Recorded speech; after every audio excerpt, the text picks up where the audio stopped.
3 കൊല്ലം കഴിഞ്ഞിട്ടുണ്ടാവും നിങ്ങളുടെ അച്ഛന്റെ പരസ്യം പത്രത്തിൽ കാണുന്നത്. എന്ത് പരസ്യം? തന്റേതല്ലാത്ത കാരണത്താൽ വിവാഹമോചിതനായ യുവാവ് പുതിയ ബന്ധം നോക്കുന്നെന്നും പറഞ്ഞു. എന്തുകൊണ്ടാ ആദ്യത്തെ ഭാര്യ ഡിവോഴ്സ് ആക്കിയെന്ന് അച്ഛൻ എപ്പോഴും പറഞ്ഞായിരുന്നു? ആദ്യ ഭാര്യയ്ക്ക് എന്തോ മാനസികമായിട്ട് ചെറിയ കുഴപ്പങ്ങൾ ഉള്ളോണ്ട് ബന്ധം ഒഴിവാക്കേണ്ടി വന്നു. അപ്പൊ അബദ്ധമല്ല അല്ലേ? മര്യാദയ്ക്ക് ഒരു കല്യാണം കഴിച്ചിട്ട് പിന്നെ വേറെ ബന്ധത്തിൽ പോകുന്നതിനല്ലേ അവിഹിതം എന്ന് പറയുന്നത്. ഇപ്പൊ ഇവിടെ മര്യാദയ്ക്ക് കല്യാണം കഴിച്ചിരിക്കുന്ന അവരെയാ. അപ്പൊ നമ്മുടെ അമ്മ അവിഹിതമാണോ? അല്ലേ?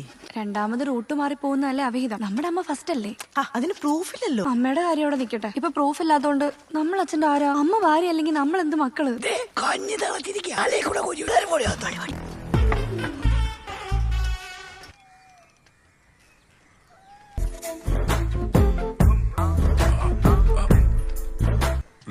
ഒരു വെള്ള പൂച്ച അവിടെ നിപ്പുണ്ടോ നോക്കേ.